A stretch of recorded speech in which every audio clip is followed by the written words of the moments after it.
하려고 하는가 하면 지금 여기 적어놓은 요 명제가 신지학, 우리가 볼 신지학에 계속 반복이 돼요. 반복이 됩니다. 우리가 지금 삼원성, 인간의 삼원성 할 때 몸혼영 이야기를 하잖아요. 몸혼영 이야기를 하는데 어떤 사물의 세 가지 상태 얘기할 때는 대표적으로 쓰는 게 우리가 감각지각 가능한 것들을 위주로 쓰게 되니까 고체, 액체, 기체를 쓰잖아요. 고체, 액체, 기체를 씁니다. 그러면 우리가 앞에 얘기했던 거를 응용해가지고 고체, 액체, 기체 중에서 뭐가 제일 먼저 생겼을까요? 양적인 거, 음적인 거 중에서는 양이 먼저 생기죠. 그럼 고체, 액체, 기체 중에서 제일 양적인 게 뭔가요? 기체죠. 제일 음적인 거는 고체죠. 그러면 기체가 먼저 생겨야죠. 예, 가볍고 동적인 애들부터 먼저 생기고, 예, 얘네들이 기체가 생긴 다음에 기체가 액체로 변하고 액체가 고체로 변해야 되는 거죠. 예. 요한복음에 태초에 말씀이 있었는데 그 말씀이 빛이 됐고 그 빛이 생명이 되었다라고 나옵니다. 그리고 이 빛으로 말미암지 않은 생겨난 놈이 하나도 없다 그러면서 천지창조를 얘기를 해요. 그러면서 그게 사람이 되어서 사람 안으로 빛이 들어왔다. 이게 요한복음에 나오는 얘기입니다. 요한복음에 나오는 얘기인데 지금 오른쪽에 써놓은 거는 복귀팔개입니다. 복귀팔개. 그래서 우리는 요거를 근본이라고 하고 여기를 감리라고 하죠. 근본감리. 그런데 잘 보세요. 왜 공건이라고 안 하고 근본이라고 하냐. 양부터. 그러면 감리. 이게 감캐인데 이게 오행으로 수란 말이죠. 그런데 괴상으로는 얘가 양이에요. 이거 음양은 어떻게 따지는가 하면 짝대기 한 개는 양, 짝대기 끊어진 거는 음이거든요. 그럼 3층으로 돼 있잖아. 3층으로 돼 있으면 다 곱하면 괴 전체 음양이 나와요. 그러면 양 곱하기 양 곱하기 양 하면 양이죠. 음 곱하기 음 곱하기 음 하면 음이고. 그럼 얘는 음 두 개 양 하나니까 양이죠. 얘는 양 두 개 음 하나니까 음이죠. 그러니까 양부터 감리라고 하는 거예요. 양부터 하는데 사실은 우리가 볼 때 현상적으로는 화가 양이고 수가 음이죠. 현상적으로는 그래요. 이 현상을 용이라고 합니다. 근데 체에 해당하는 거 거꾸로 안과 밖이 있을 때 바탕이 되는 걸 체라고 하고 기능이 되는 걸 용이라고 하는데 용으로 보면 화가 양인 거 맞아요. 근데 체로 보면 화는 음입니다. 화는 기울어지는 애고 수는 올라가는 애예요.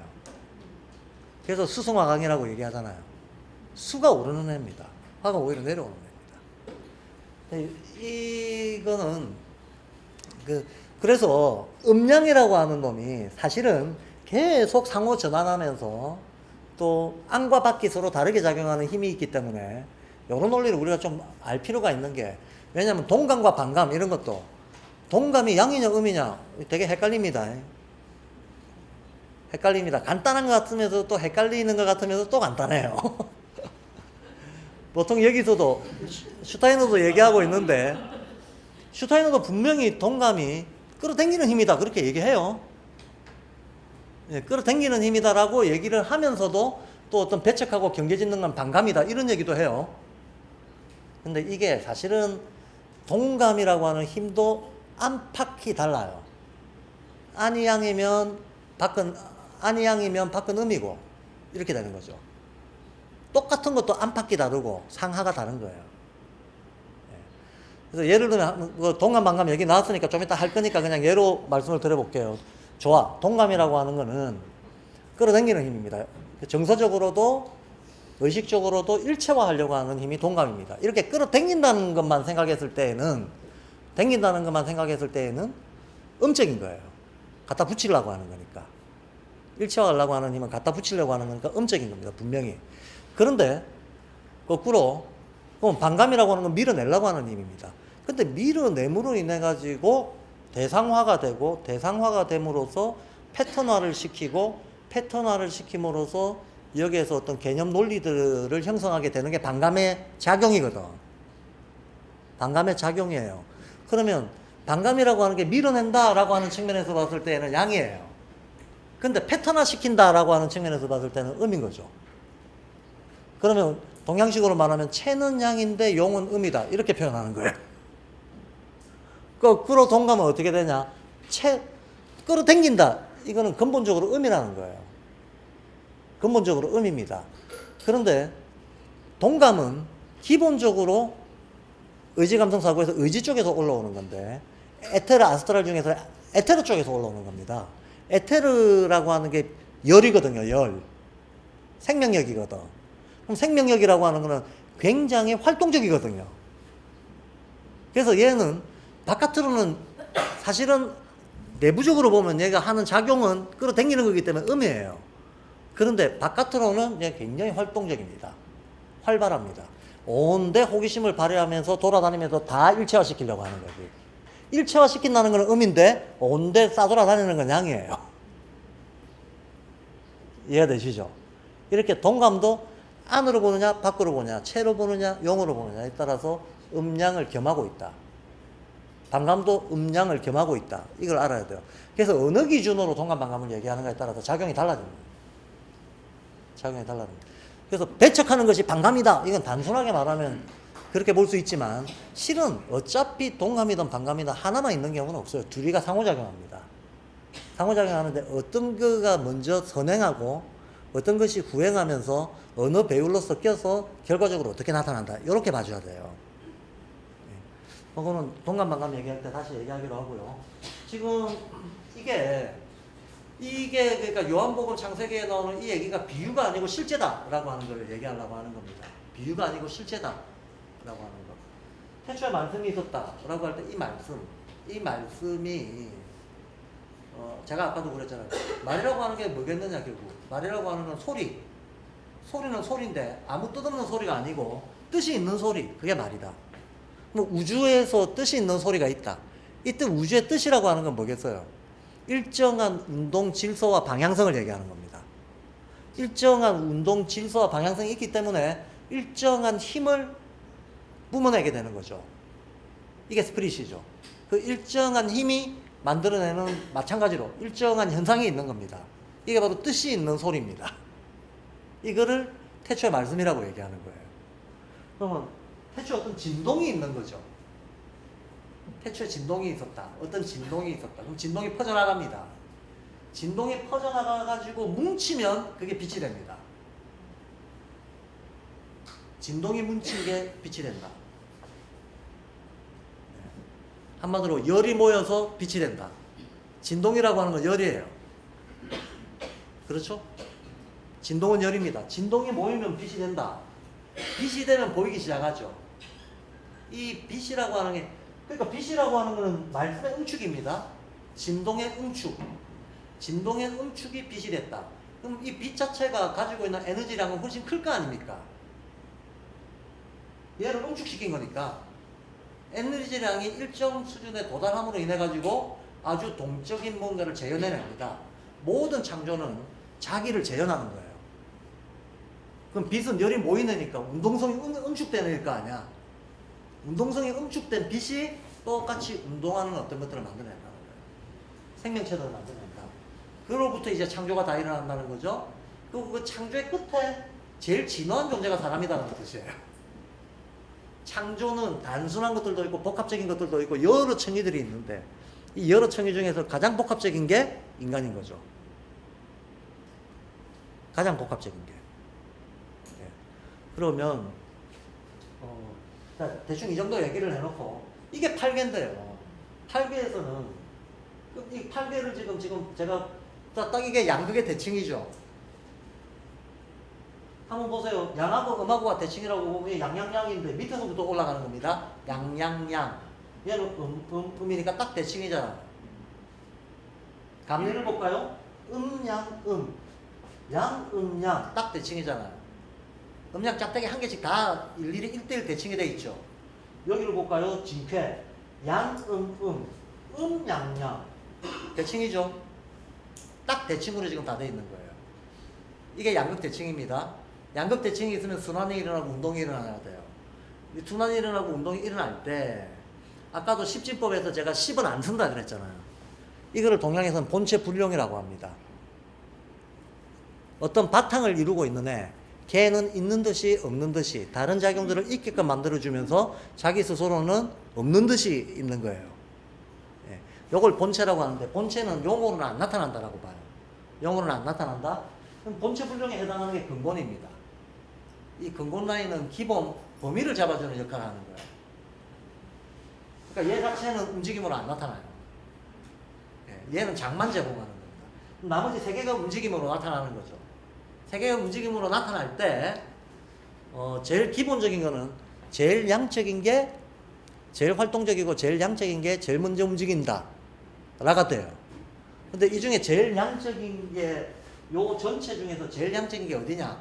요거 이제 양의 에너지 값을 계산하는 공식이 주역에 있는데 그것까지 얘기하면 지금 시간이 길어지니까 그냥 제가 말씀드리면 1번 라인이 제일 양적이에요. 그 다음에 2번 라인, 그 다음에 3번 라인, 이렇게 올라갑니다. 이렇게 올라갑니다. 그러니까 얘가 장을 제공하면 밑에서부터 올라가는 식이에요. 이렇게 1, 2, 3 한쪽에 올라가면 한쪽은 내려오죠. 대칭 돼 있으니까 얘는 올라가고 있고 얘는 내려오고 있고 이런 식으로 이제 나타납니다. 양쪽이 같이 움직이니까. 양쪽이 같이 움직이니까. 그럼 1번 라인이 움직였다, 이 진손 라인이 움직이는 거, 2번 라인이 움직였다, 감리 라인이 움직이는 거, 3번 라인이 움직였다, 단태 라인이 움직이는 건데, 제가 지금 진송, 감리 이런 식으로 얘기하는 거는 양패를 먼저 얘기하고 음패를 뒤에 얘기하는 거예요. 양 먼저 뒤에. 요런 라인으로 움직이는데, 요 의미를 한번 따져보자는 거야. 여기 계신 분들 중에 이제 괴의 어떤 그 물상적인 의미를 아시는 분도 있고 모르시는 분도 있을 것 같은데, 솔직히 말하면 아시는 분이 없을 수도 있겠다. 그런 생각도 들지만 하여튼 안 다치고 아는 분이 있다 치고 이게 진쾌라고 하는 겁니다. 얘가 제일 먼저 움직이는 애예요. 얘가 제일 먼저 움직입니다. 그럼 진쾌가 의미하는 게 뭐냐? 이게 그냥 우레 이렇게 나옵니다. 우레라고 나오는데 진쾌가 우레라고 하는데 의미는 우레가 뭡니까? 천둥번개 칠 때 천둥을 얘기하는 거예요. 천둥을 얘기하는 겁니다. 천둥 소리 구구궁 하고 소리가 들리잖아요. 요걸 진쾌로 표현을 해요. 예. 이걸 우주에서 뭔가 소리가 나는 거. 소리가 난다는 얘기는 뭡니까? 충돌이 있다는 거예요.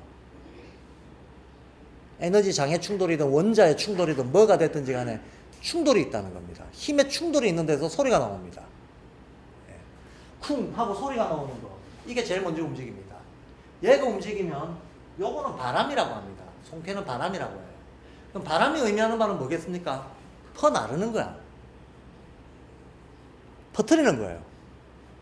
소리가 났다. 이 소리가 퍼져나가잖아. 퍼져나가는 범위가 있을 거 아닙니까? 이 범위까지가 이 운동이 관할하는 영역인 거죠. 소리가 전달되고 있는 범위.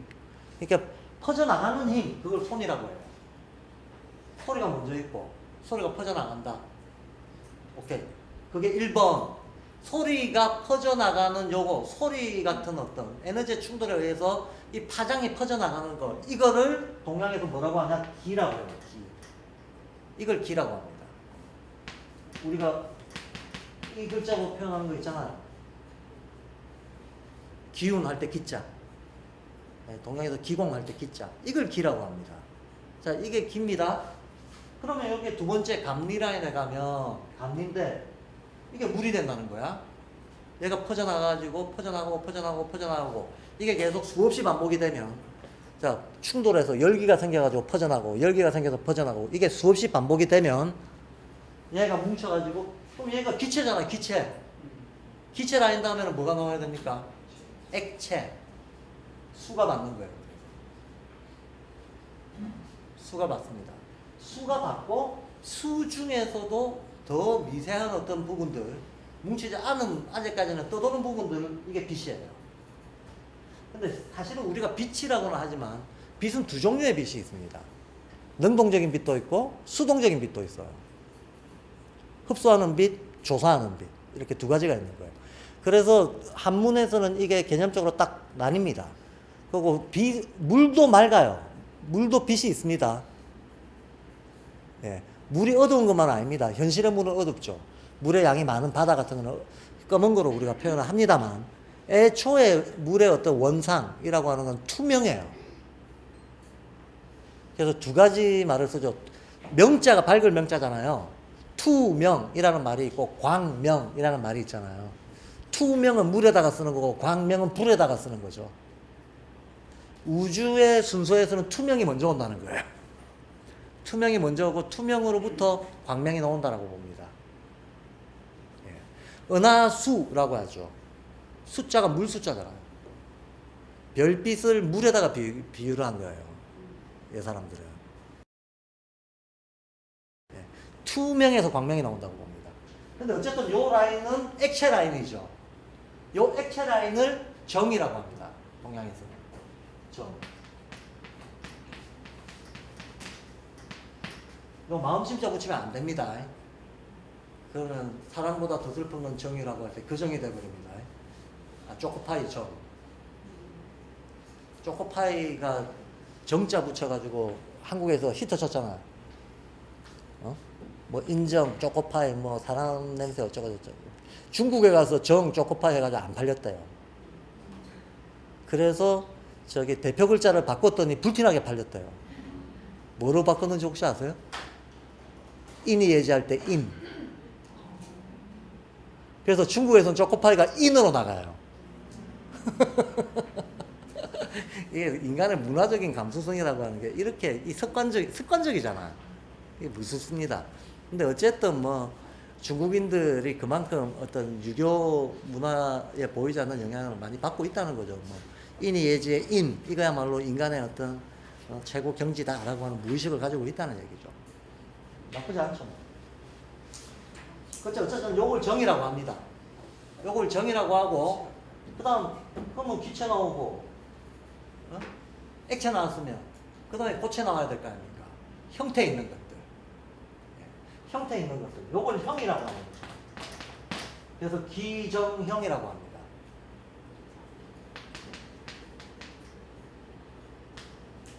기정형. 기정형 운동을 한다라고 얘기를 해요. 세계는 기정형 운동을 한다라고 얘기를 합니다. 근데 저 기정형 운동도 이것도 3원이잖아요. 3원이죠. 3원이기 때문에 제일 양적인 놈이 있고 제일 음적인 놈이 있고 중간에 해당하는 놈이 있고 그럴 거 아닙니까? 이게 고체, 액체, 기체도 3원이죠. 몸, 혼령도 3원이죠. 예, 기본 구조는 동일한 것들이에요. 기본 구조는 동일한 것들이고 이게 이제 인지학에서 쓸 때 힘의 개념으로 전환시켜서 쓸 때는 바로 저 개념을 뭐라고 합니까? 고체에 해당하는 거 물체라고 해요. 액체에 해당하는 게 에테르체예요. 예. 아, 잘못 얘기했습니다. 기정형인데 이 기체에 해당하는 게 물체예요. 물체고 액체에 해당하는 게 에테르체예요. 고체에 해당하는 거를 아스트랄체라고 합니다. 아스트랄이 그래서 양일 것 같은데 실은 아스트랄 음이에요. 아스트랄이 음입니다. 즉 동물하고 식물, 이것도 이제 아까 좀 헷갈릴 수 있는데 잘 들어보세요. 식물하고 동물 중에 어떤 게 양일까요?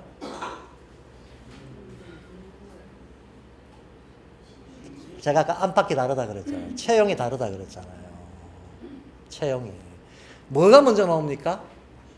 식물이 먼저 나오죠. 식물이 먼저 나오죠. 얘가 내부에 가지고 있는 생명력으로 보면 얘가 양이에요. 얘가 양입니다.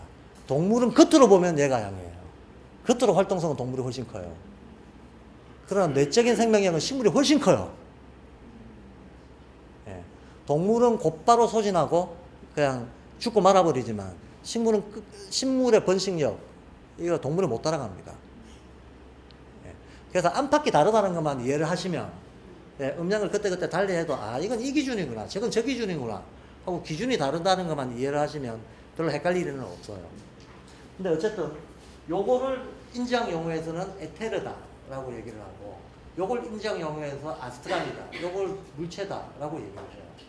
그리고 인지학 용어에서 요 세 가지의 종합으로 나머지 것들이 다 이루어진다라고 얘기를 하고 있습니다. 이건 아카샤 연대기에 지겹게 나옵니다. 모든 것이 이 세 가지의 조합이다.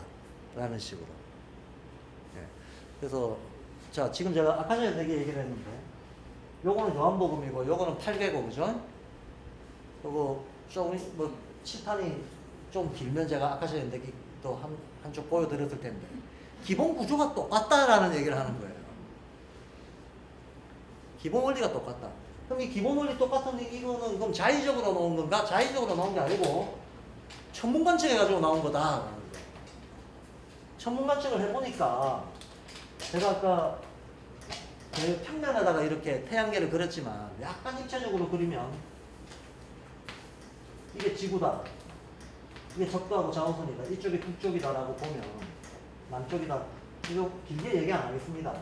우리가 북반구에 있잖아요. 그러면 이쪽이 동쪽이고 이쪽이 서쪽이 될 거 아닙니까? 우리는 북반구에 살죠. 북반구에 사니까 해 뜨는 걸 관측할 때 해부터 관측하죠. 뭐 달과 별도 관측하지만 일단 해만 얘기를 하자면 남반구를 바라보면서 해의 남중고도, 그래서 남중고도라는 말을 쓰죠. 남쪽으로 봤을 때 해가 어느 정도 떠 있나? 이게 남중고도입니다. 그러면 해가 제일 짧게 떠 있을 때는 이렇게 떠서 이렇게 지면 짧은 거죠. 제일 길게 떠 있을 때는 이렇게 떠서 이렇게 지면 제일 긴 거죠. 그렇잖아요. 그럼 이때가 제일 추운 거야. 동지죠, 동지. 이때는 제일 덥죠. 해가 오래 떠 있으니까. 하지가 돼버리는 거죠. 그러면 동지부터 시작하자. 그러면 여기서 해가 떠가지고 한 달에 30도씩 이렇게 올라올 거 아닙니까? 해 뜨는 데가 바뀐단 말이에요. 요렇게, 요렇게, 요렇게. 해 뜨는 데가 계속 바뀐다는 거야. 포인트가. 농사 짓는 사람들 잘 압니다. 실제로 어떤 산을 하나 이렇게 저쪽이 동쪽이다 그러면 동쪽에서 이쪽에서 떴다가 해가 이렇게 가요, 가. 네. 진짜로 물리적으로 눈으로 보면 보일 만큼 갑니다. 한 달에 한 번씩만 봐도. 요만큼 갔다가 요렇게 되돌아가는 거죠. 그러니까 올라갔다가 되돌아가죠. 올라올 때 중간 지점에 있는 거를 충분이라고 하고 내려갈 때 중간 지점에 있는 거를 충분이라고 하는 거죠. 이렇게 해서 이 두 개의 극점, 이거를 동지와 하지라고 하고 이분이지라고 얘기합니다. 이분이지. 두 개의 극점이 있다. 두 개의 중간점이 있다. 두 개의 중간점은 충분과 추분인데 올라올 때 중간점 충분, 내려갈 때 중간점 추분. 그렇죠? 또 제일 많이 떠 있을 때 하지, 제일 작게 떠 있을 때 동지. 요 충분, 추분과 그 동지, 하지 사이가 결정하는 게 제가 이걸 조금 입체적으로 그렸지만 평면에다가 그리면 이렇게 해놓고 이쪽에 북쪽, 남쪽, 동쪽, 서쪽 하면 이쪽이 동지, 이쪽이 하지, 이쪽이 충분, 이쪽이 추분 이렇게 가르잖아요. 맞죠? 그래서 수, 목, 화, 금 이렇게 놓잖아요. 이게 단순화시켜 놓는 거, 방식인 거죠. 단순화시키는 거죠. 자, 그럼 저기서 우리가 평면으로 그리니까 사실은 실제는 막 입체적으로 돌아가는데 우리는 저걸 어떻게든 옛 사람들은 평면에 종이에다가 2차원 평면에다가 그리려고 했으니 이게 근데 그걸 다시 문자 개념으로 읽는 우리가 보기에는 복잡해요. 그래서 제가 저희 복잡하게 하지 말고 그래서 혼천이 같은 거 만드는 거예요. 혼천이 만들면 굴려보면 오 이렇게 굴러가네 하고 눈으로 보이니까 애들 장난감을 꼭 사주고 싶다면 혼천이 같은 걸 사주세요. 혼천이 같은 장난감 얘가 왜 이렇지 하고 돌리다 보면 세계를 이해할 수 요렇게 돌아가는구나. 아 그래서 내가 이렇게 정신머리가 없구나. 진짜로 인간의 머리도 별 돌아가는 것처럼 돌아갑니다. 인간의 감성도 지성도 별들의 질서를 쫓아갑니다. 그 별들 인간의 감성과 지성이 별들의 질서를 쫓아간다를 증명하는 책이 이 책이에요. 그게 실제다. 니는 네가 자의적으로 만들어내거나 네 경험에 의해서 생겼다고 생각하지. 실제로는 네가 몰랐던 별들의 질서의 작용을 훨씬 많이 받은 거야. 그게 실제야. 그게 실제라는 거 아는 사람은 깨어있는 사람이고 모르고 이거 나의 경험과 나의 반응이 만들어낸 나의 에고가 만들어낸 뭐야 라고 생각하는 사람들은 꿈꾸고 있다는 거예요. 간단히 말하면 그런 겁니다. 이게 전체가 어떻게 돌아가는지를 모르니까 부분적인 자기 지각을 가지고 이게 실제다 이렇게 생각하면 다 꿈이다라는 거예요. 전체 영광성을 보고 있으면 실제를 봤다 이렇게 얘기하는 거예요. 이해가 되시죠? 대충 느낌으로만. 예. 어떤 애가 이상한 행동을 해요. 예. 그럼 얘 타박을 해봤자 소용없다는 거 교사들은 다 알죠. 특히 사춘기 이전의 애들의 이상한 행동은 그 대부분 원인이 그죠? 부모한테 있거나. 근데 또 부모가 100%는 아니죠. 부모가 100%면 뭐 애가 부모의 복사물이게 소유물이거나 그렇지 않죠. 그렇지 않습니다. 예. 부모의 영향도 있지만 다른 환경의 영향도 있어요. 다른 문화적인 환경의 영향도 있습니다. 문화사회적인 영향. 그것도 있지만 애가 타고난 것도 있어요. 예. 그리고 안 보이지만 예. 겉으로는 성격 문제로 드러나는데 사실 알고 보니까 생리적인 문제에서 기인했다. 얼마든지 그럴 수 있죠. 이런 것들이 다 같이 종합적으로 작용을 합니다. 종합적으로 작용을 하는데 이 전체 연관을 보면 실제를 보는 거고 눈앞에 딱 보이는 아주 좁은 범위의 인과관계 가지고 대중 처방으로 들어가 버리면 이건 꿈인 거죠. 착각인 거지. 그래서 착각을 바탕으로 아무리 열심히 치료를 해봤자 안 고쳐져요. 안 고쳐져요. 주요 원인 변수관계가 한 5개다. 5개를 동시에 조절해야지 고쳐진다라고 했을 때 5개 중에 1개만 눈에 딱 잘 띄고 1번은 눈에 잘 띄고 5번으로 갈수록 눈에 잘 안 띈다. 그럼 눈에 잘 띄는 1번만 잡았다. 안 고쳐지죠. 2, 3, 4, 5가 있는 이상은 1번이 살짝 없어졌다가 도로 나타나지. 이런 식이 돼버린다는 거예요. 그러니까 전체를 봐서 뭘 해야 된다를 이해했을 때 그럼 우리는 실제를 봤다라고 얘기하는데 1번 혹은 2번 혹은 1, 2번의 상호작용만 봤을 때는 그건 꿈이다라고 얘기하는 거예요. 그러니까 실제와 꿈의 차이는 결국은 유기론적으로 파악했냐 단순히 인과적으로 파악했냐 이 차이입니다. 혹은 단순히 인과의 제일 최악의 형태는 이분법적인 파악이지. 음양은 항상 공존하는 건데 둘 중 한쪽 빼버리고 한쪽만 보려고 하는 식의 파악들 이렇게 됩니다. 자 그러면 제가 지금 아까는 그냥 평면에 그려서 했지만 얘가 왔다 갔다 하는 걸 놓고 사계절을 기본적으로 잡았잖아요. 여기다가 이제 이름을 붙여놓는 거예요. 12달. 이걸 12개로 쪼개죠. 12개로 쪼개는 이유는 해와 달의 상호작용 때문에 우리가 해를 한 바퀴 공전할 때 달은 우리를 12번 공전하니까. 달과 해의 상호작용으로 인해가지고 그 종합이 지구에 주어지는 거니까 결국은 요 1대10이라고 하는 요 비율 관계 때문에 12달이 나오는 거죠. 그래서 인간은 10진법만큼이나 12진법도 많이 씁니다. 그러면 10진법은 하늘에 떠도는 기운이고 12진법은 땅의 환경이 구체적으로 변하는 패턴이라고 봐서 땅의 환경이 구체적으로 변하는 건 12지지를 이용해서 표현을 하고 대기가 변하는 10단계는 천간을 이용해서 표현을 한 거. 그게 동양의 식간 12지인 거예요. 네.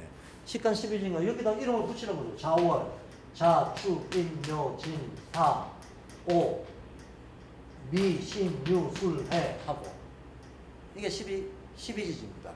그럼 우리가 맨날 미신이다 뭐다라고 얘기하는 그 병신 육갑판에 병신 같은 놈이 육식갑자나 두드리고 앉아있네. 이게 일종의 근대에 만들어진 욕이죠. 근대에 만들어진 욕. 육갑한다.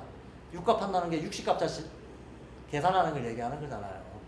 근데 옛날 사람들은 육식갑자 계산을 가지고 이 천간지지를 순환시키면 60년이 나오잖아요. 이 60개의 어떤 순환 패턴.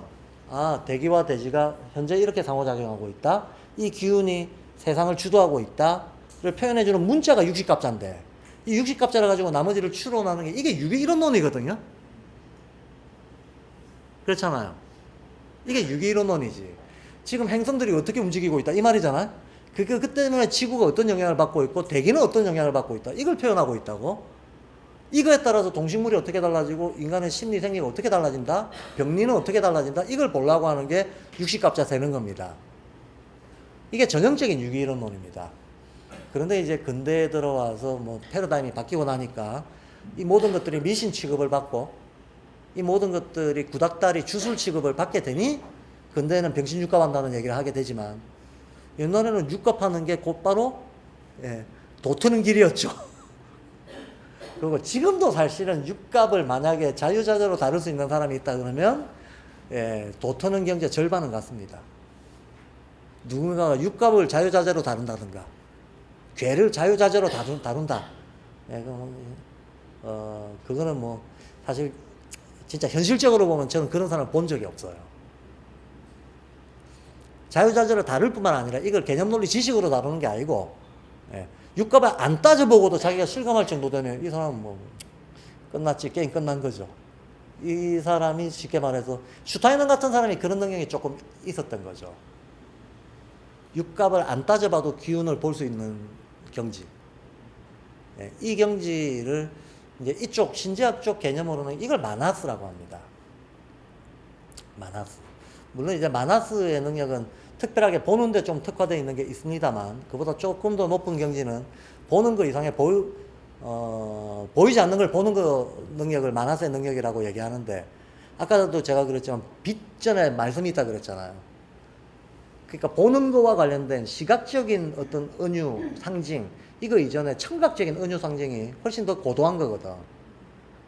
그래서 청각적인 이거 들리지 않는 걸 듣는 능력을 가진 거를 신지학 쪽에서는 붓디라고 해요. 그럼 마나스보다 한 단계 위입니다. 이걸 옛사람들은 이제 신의 계시를 듣는다라고 얘기해요. 신의 뜻이 뭔지를 기운으로 감지가 안 돼도 안다, 이런 거야. 예. 기운으로 감지가 안 돼도. 자,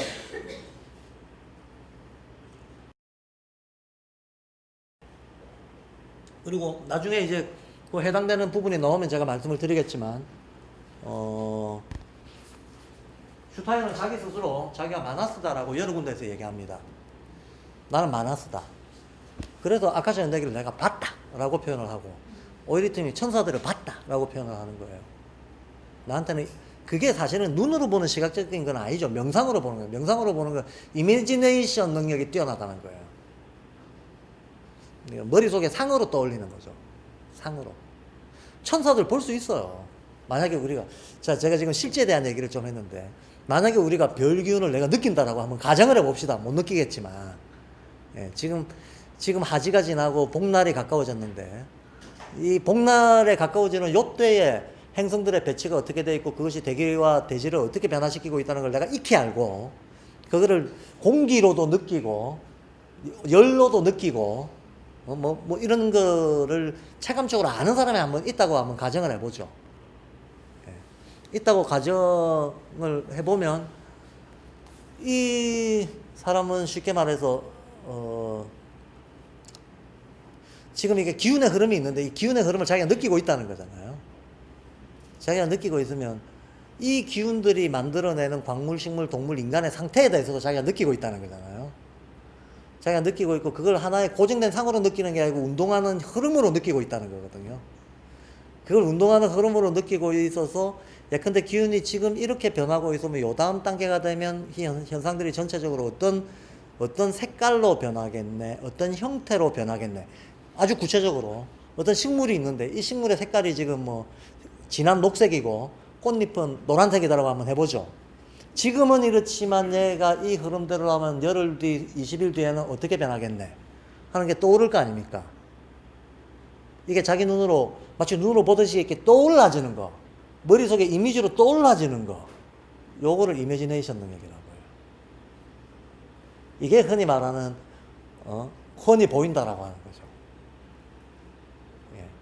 어떻게 굴러왔고 어떻게 굴러갈지 흐름과 경과가 머릿속에 그림으로 떠오른다 이거예요.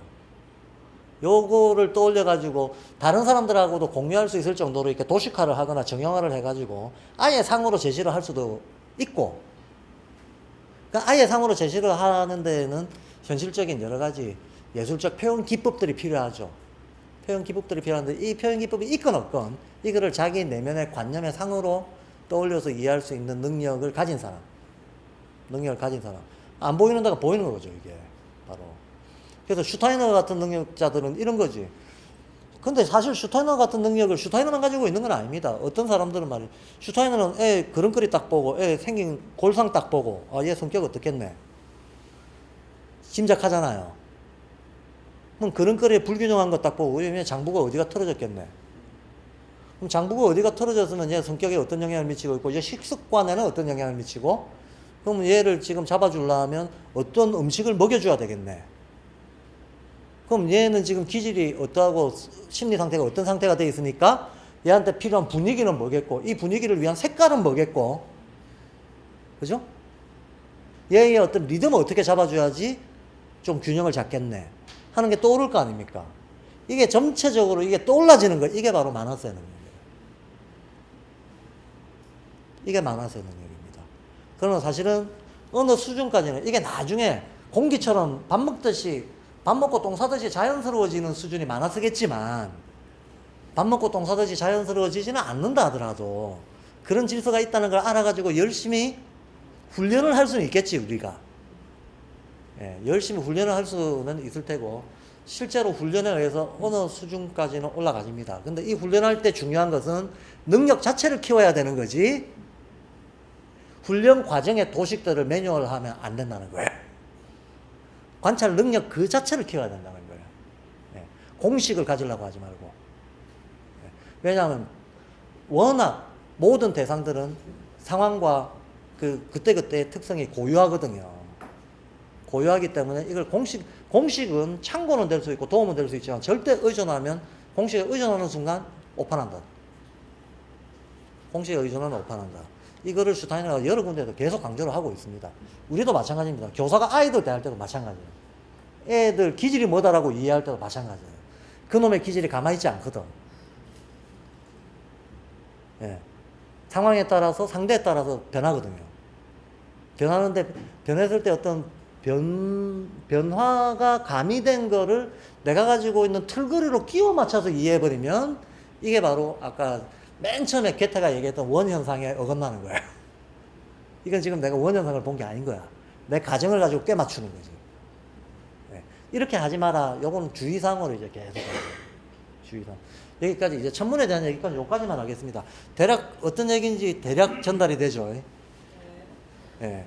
이걸 슈타이너는 실제를 봤다라고 얘기하는 겁니다. 저 연관관계 속에서 어떤 운동과 현상이 일어난다는 걸 이해하는 거, 그걸 실제를 보는 거라고 얘기하는 거예요. 그 외에 다른 거, 그 외에 인간들이 언어의 효과에 의해서 혹은 어떤 데이터의 종합에 의한 뭐 추론, 판단, 계산 이런 거에 가지고 나오는 거. 예. 한마디로 보편적인 우주적 질서하고의 실제적 연관성이 없는 인간들의 이론적 지식, 이게 다 꿈이다라고 보는 거예요. 그러면 우리가 실제를 이해하려면 사실은 책을 봐서 실제를 알 수 있는 게 아니라는 것도 금방 이제 물론 이제 책이 공부하는 과정에서는 도움이 됩니다. 아, 이런 게 있다라고 하는 거 우리가 마치 지금 텍스트를 보고 공부하는 것처럼 도움이 됩니다. 근데 어느 수준에 올라가가지고 이게 자기 거로 만드는 데에는 책이 못 해줘요. 지식을 아무리 외워도 안 됩니다. 네. 자기가 직접 관찰하는 그 힘을 키우는 수밖에 없다라고 하는 이제 경지가 있는 거죠. 자, 이제 대충 요 정도 서론을 깔아놓고 그러면 이제 우리가 신지학을 공부해 나가는 데서도 훨씬 편안합니다. 왜냐하면 앞에서도 보시겠지만 이 신지학 책을 읽어보면 인간의 삼원성에서부터 출발을 해요. 인간이 1차원적인 존재가 아니고 3차원적인 존재다. 몸의 질서, 혼의 질서, 영의 질서가 다 따로 있다. 그래서 몸을 이루고 있는 소재가 있다. 그 소재는 뭐 아시다시피 원소, 원자, 분자 같은 소재들이다. 그래서 몸을 이루고 있는 게 뭐 황, 규소, 탄소 이런 애들이 원자적으로 있고 얘들이 이리저리 이합작선해가지고 뭐 뼈, 근육, 뭐 신경 이런 식으로 그게 몸을 이루는 거다라는 거죠. 예. 크게 보면 몸을 이루는 3대 요소를 보자면 뼈, 피, 그 다음에 신경 이렇게 되겠죠. 나머지는 여기에 붙어 들어오는 것들이겠죠. 붙어 들어오는 것들인데 이게 몸을 이루는 소재 아니냐라고 합니다. 맞아요. 이게 몸을 이루는 소재입니다. 근데 혼의 영역이라고 하는 게 있어서 이 혼의 영역을 이루는 소재는 충동이라든가 욕망이라든가 바램이라든가 이런 거다라고 얘기합니다. 우리가 느끼는 기초 감정들 있죠. 이게 혼의 소재라는 거예요. 그러면 영을 이루는 소재는 또 따로 있을 거 아닙니까? 예, 직관이라든가 예, 아까 조금 전에 얘기했던 보이지 않는 걸 보는 능력, 들리지 않는 걸 듣는 능력, 이게 영을 이루는 소재겠죠. 이게 사고의 내용인 거죠. 예, 그래서 인간 자체가 삼원적으로 이루어져 있고 근데 왜 인간이 삼원적으로 이루어져 있지? 우주가 삼원적으로 이루어져 있습니다. 아까 제가 얘기했던 무극, 태극, 환극에서 일어나고 있는 상태가 다 다르니까. 태양 근처에서 일어나는 일과 토성 근처에서 일어나는 일과 지구 근처에서 일어나는 일이 다르다 이거예요. 다른데 이 모든 것들이 종합돼 가지고 최고로 진화한 어떤 생명체로 나타난 게 인간이다라고 보는 거거든요. 그러니까 이게 태양계 안에 있는 모든 질서들이 압축돼서 나타난 게 인간이라고 봐요. 그래서 인간 안에서 이게 삼극의 질서가 다 나타난다라고 보고 이게 몸 혼령으로 분화돼서 나타난다라고 보는 거죠. 그러면 몸을 이루고 있는 질서는 물질적인 것들이고 혼을 이루고 있는 질서는 소위 말해서 이제 감성적이거나 정신적이라고 말할 수 있는 것들. 영을 이루고 있는 질서는 우주적인 창조력이나 사고 내용과 관련된 것들. 이거 자체가 그 질서의 기초 소재다라고 얘기를 합니다. 자, 이제 신지학 나중에 보시면 알겠지만 딱 기초 소재들을 규정을 해요. 그 기본 어떤 그 구조, 질서 구조를 딱 규정을 합니다. 그 다음 이거를 똑같이 반복하면서, 그런데 이게 물질 안에서도 다시 재현 반복되고 혼 안에서 다시 재현 반복되고 영에서 또 재현 반복되고 살아있을 때 재현 반복되고 죽고 난 다음에 이제 사후세계 얘기가 나와요. 사후세계에서 물질적인 육체가 나가 떨어지고 나서 인간이 어떻게 되나 얘기가 3장부터 나옵니다. 그 사후세계 때 또 재현되고, 사후세계에 재현된 다음에 사후세계에서 우리가 흔히 말하는 연옥이라고 하는 개념이 있잖아요. 연옥이 딴 게 아니고 몸 혼령이 있으면 몸은 떨어져 나가고 혼하고 영이 붙어 있는 상태. 혼과 영이 아직까지 붙어 있는 상태. 여기가 연옥이라고 하는데요. 그럼 혼까지 떨어져 나가면 이제 좋은 데로 갔다라고 표현하는 거죠. 지갈길 간 거죠. 영의 세계로. 천국으로 들어가는 거지. 그래서 그러면 연옥의 단계에서는 이게 어떻게, 영들에게 이게 어떻게 느껴지나? 연옥이 떨어져 나가고 난 다음 영은 또 어떻게 되나? 이런 식으로 한 개 큰 거 말해놓고 우리 인간 존재의 큰 구성 부분을 얘기해놓고 한 개씩 다루고, 그 다음에 살아있을 때 다루고 연옥일 때 다루고 다시 인간으로 태어나기 전에 직전 영단계 다루고, 이런 식으로 영역을 쪼개가지고 다루고 있는 거예요. 다루고 있는 건데 여기에 수많은 개념들이 나오는데 이 개념들을 기본적으로 분류를 해보면 기본 사문성에 다 들어가 버려요. 그래서 신지학이라고 하는 이 책이 어찌 보면 되게 어려운데, 아, 이게 기본 패턴이 있다는 걸 알고 기본 패턴의 변형으로 얘기되고 있다는 것을 알고 접근하면 지겨울 정도로 반복하고 있다는 걸 알게 돼요. 지겨울 정도로 반복을 하면서 변형이 이루어지고 있구나. 네, 우리가 그런 거 있잖아요. 오늘 아까도 노래 하나 불렀지만 그 노래를 혼자서 부를 때 하고 합창할 때 하고 중창할 때 하고 돌림 노래 할 때 하고 돌림 노래를 하나 돌림 노래 할 때 하고 두 개 돌림 노래 할 때 하고 다 다르게 들리죠. 그죠?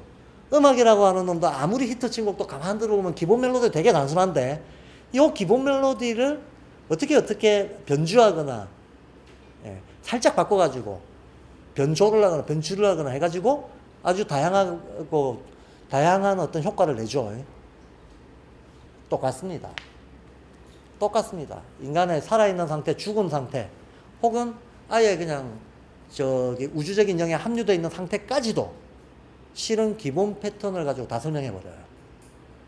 근데 다만 어느 차원에 있을 때에 붙이는 용어들이 조금씩 달라지는 겁니다. 일단 이렇게 전개가 된다는 사실만 알더라도 우리가 신지학 공부해 나가는데 좀 편하게 볼 수 있는 기본 시각은 잡고 들어가는 겁니다. 자, 여기까지가 오늘 첫 시간에 이제 제가 깔아놓으려고 하는 거고요. 이제 조금 10분 정도만 더 하겠습니다. 예.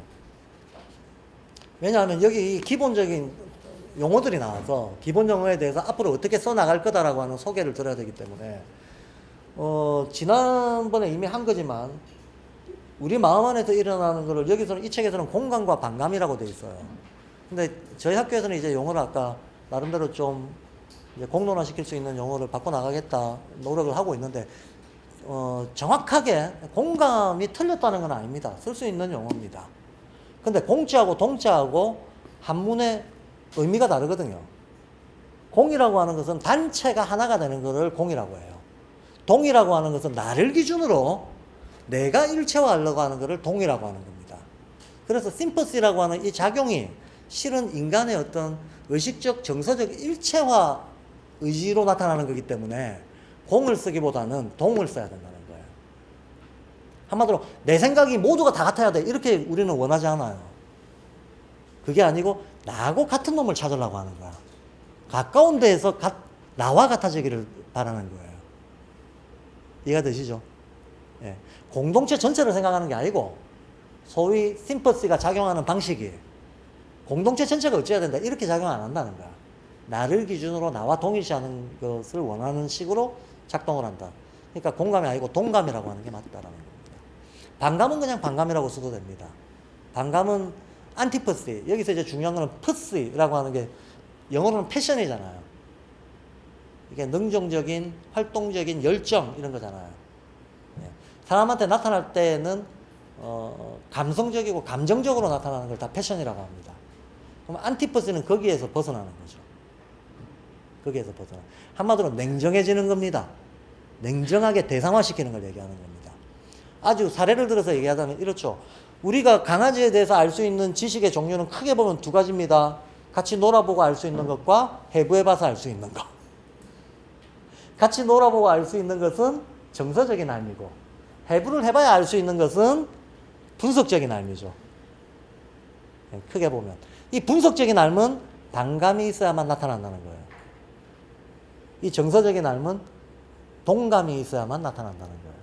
감정이입이 서로 돼야 된다는 거예요. 정서적인 교류가 되고. 두 종류의 알미 동시에 다 있죠. 동시에 다 있고 섞이죠. 동감만 있거나 반감만 있으면 정신병이에요. 어차피 섞이는데 근데 어렸을 때일수록 동감이 크겠죠. 왜냐하면 반감이 크려면 분석적인 알미 커지려면 개념 논리 계산에 익숙해져야 되거든요. 개념 논리 계산에 익숙해지는 것은 사회화가 한참 되고 나서 일이죠. 개념 논리라고 하는 것 자체가 체험 감성이 일반화되는 과정을 통해서 언어가 만들어지는데 일반화되는 과정에 추상도가 높아야지 개념이 나오거든. 그러니까 어차피 개념 논리는 나중에 나올 수밖에 없어요. 그러니까 반감은 뒤에 나올 수밖에 없습니다. 이 반감이 동감보다도 더 활발하게 활동할 수 있는 때가 사춘기 이후라고 보는 거예요. 그래서 발도르프에서 사춘기 이후를 상급으로 잡는 거죠. 우리가 일반적으로 알고 있는 학습은 대부분 반감에 기초한 학습들이거든. 일반적으로 알고 있는 학습 과정 이런 것들은 반감에 기초한 것들이고 그전에는 근데 인간은 자연 발생적으로는 사춘기 이전까지는 동감을 주 동력으로 삼는 신체 발달, 정서 발달 과정에 있다라고 봐서 발도르프의 초급 과정들이 다 감성 위주의 교육들로 이루어지게 되는 거다. 자, 어쨌든 동감 반감에 대해서는 그 정도 표현을 하고요. 여기 보면 동감과 반감의 신체적 표현이라고 하는 부분이 있습니다. 이 신체적 표현 부분을 읽어보면 딴 게 아니에요. 음량으로 나누는 겁니다. 우리 신체에도 보면 활동적이고 열기가 많은 애가 있고 온냉 중에서 온에 해당하고 동정 중에서 동에 해당하는 거. 이게 신체를 크게 음량으로 나누면 뼈하고 신경을 음으로 보고 뼈하고 신경이 정태적이고 그죠? 고정돼 있고 물질화돼 있잖아요. 그러니까 뼈 신경 쪽을 한 묶음으로 봐서 피 근육 쪽을 한 묶음으로 봐서 양으로 보는 거예요. 이해되시죠? 피는 열기가 있잖아. 피가 우리를 몸 안을 돌아다님으로써 힘을 내게 만들어 주는 거잖아요. 활동력을 만들어내 주는 거잖아. 동적인 걸 만들어내게 한다는 거예요. 그 다음에 이 피에 따라서 이 동적인 걸 수행하는 부분이 근육이잖아요. 그러니까 피 근육을 한쪽으로 몰아서 이거 양, 뼈 신경을 한쪽으로 몰아서 이거 그리고 실제로 하는 역할도 피라고 하는 놈은 사람의 호기심을 가지고 세상으로 막 돌아다니게 만들어. 신경이라고 하는 놈은 돌아다녀서 내가 경험한 것들을 수집하게 만들어요.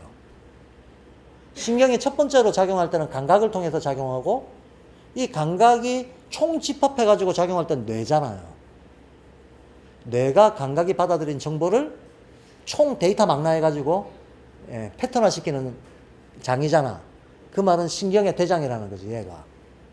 신경집합체. 뇌를 달리 정의하자면 신경집합체입니다. 실제로 뇌신경이 우리 전체 온몸에 뻗어있는 신경들하고 다 연결돼가지고 최종적으로 여기서 망라해가지고 의식작용을 만드는 역할을 하잖아요. 그래서 동감, 반감의 신체적 표현, 요 대목이 뼈, 신근과 피, 근육으로 나눠가지고 이 두 개가 어떻게 작용하는가를 얘기하고 있는 부분입니다. 얘기하고 있는 부분인데 여기서 보면 앞에서 동감, 반감 얘기할 때 음량 얘기했던 게 살짝 뒤집어져요. 자, 봅시다. 피, 근육이 양이죠. 근데 피, 근육이 동감하고 연결되겠습니까? 반감하고 연결되겠습니까? 피, 근육이 동감이에요. 동감하고 연결돼요. 동감하고 연결. 제가 아까 그랬잖아요. 동감은 일체화시킨다, 끌어당긴다는 측면에서는 음이지만 바깥으로는 되게 활동적이다 그랬잖아요. 막 쫓아다니고 호기심을 부리고 이런 게 동감이거든. 피, 근육이 쫓아다니고 호기심이 나게끔 만드는 거야. 호기심이 나게끔. 그렇게 해서 신경 자극으로, 감각 자극으로 받아들인 애들을 모아내가지고 물질화시키는 경향성. 요게 신경이 하는 거죠. 네. 이게 반감인 거죠. 그래서 신경하고 반감하고 연결되고 피하고 동감하고 연결이 됩니다. 음량이 교차되는 지점입니다. 요거만 안 헷갈리면 동감, 반감과 관련해가지고 헷갈릴 거 하나도 없어요. 그 다음, 그러면서 이제 의지 9단계 감성교육, 의지교육이 나옵니다.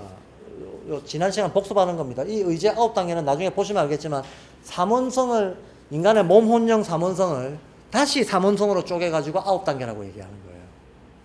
네. 그거는 신작에서도 반복될 테니까 다시 보겠고요.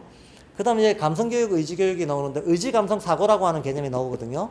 의지감성사고는 인지학 전반에 걸쳐있는 제일 기본적인 개념입니다. 이 개념에 대해 가지고 이해 못하면 아무것도 이해 못해요.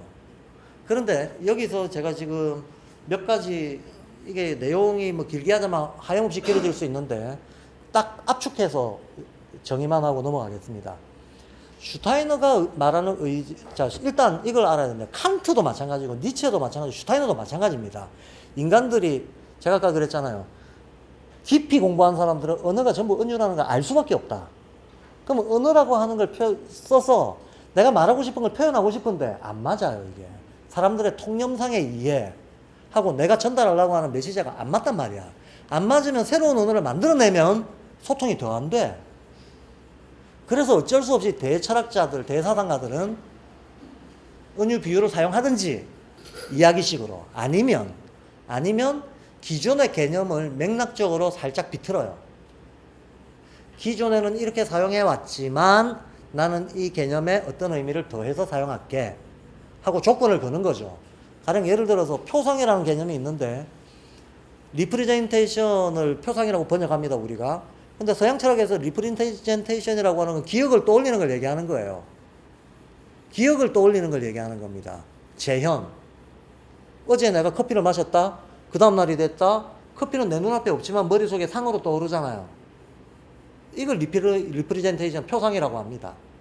표상이라고 하는데 슈타이너는 인간은 윤회 전생한다고 보거든. 그러면 전생의 기억도 있다고 보거든. 비록 무의식이지만. 암묵 기억 속에 저장되어 있지만 전생 기억도 있다고 보고 그 어떤 자극을 받으면 전생 기억이 떠오른다고 봐요. 그런데 이거를 표현할 단어가 적당히 없잖아. 단어가 적당히 없어요. 그래서 그러면 기존 표상 개념에 나는 전생 기억이라고 하는 의미까지 더해서 새로운 살짝 비튼 용어를 쓸게. 이렇게 되는 거예요. 그래서 어쩔 수 없이 우리가 특정 사상가를 이해하려면 그 사상가가 갖고 있는 기본 개념들을 그 사람이 어떤 맥락으로 사용하고 있는가를 이해해야 돼요. 그럼 우리말로 번역할 때는 의지감성사고라고 번역을 해놨는데 우리가 통상 아는 의지감성사고냐? 아니라는 거죠. 우리가 통상 아는 의지감성사고는 의지, 그러면 지구력, 인내력 이런 거를 자꾸 떠올려요.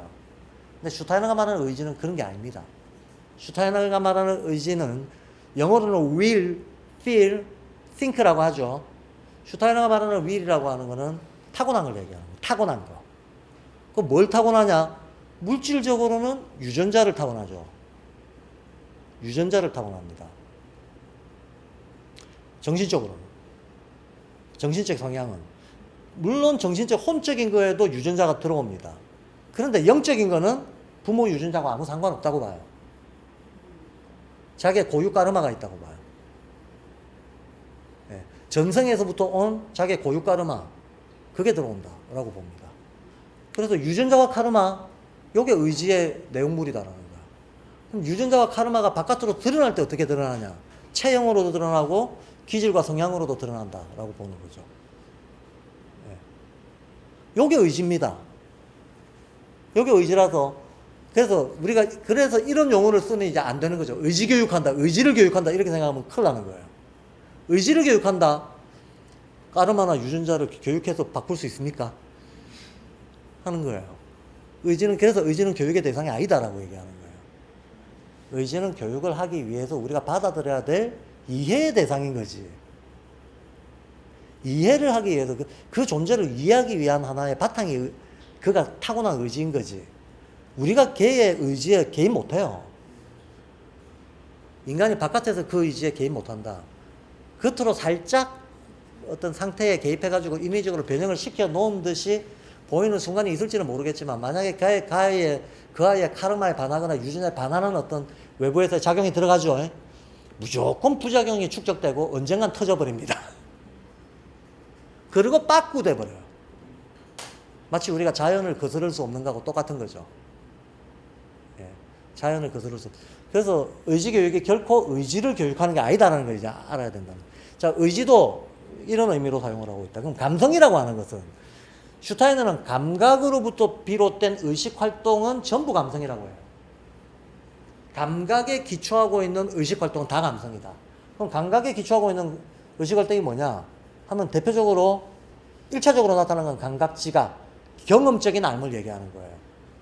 감각 지각, 지각이라고 하는 건 경험적인 알입니다. 그리고 이 경험적인 알이 곧바로 인간의 감정을 형성한다고 봐요. 그래서 우리가 흔히 말하는 감정, 센티멘트, 이게 다 감성이죠. 근데 이것뿐만이 아니고, 이것을 기반으로 해서, 이 경험과 감성을 기반으로 해서 추상화시킨 거,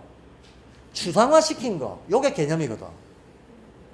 이 개념을 바탕으로 확장시킨 거, 이게 논리거든. 이 논리를 도구로 해가지고 어떤 도구로 사용을 했을 때 이게 계산이나 추론, 판단이거든.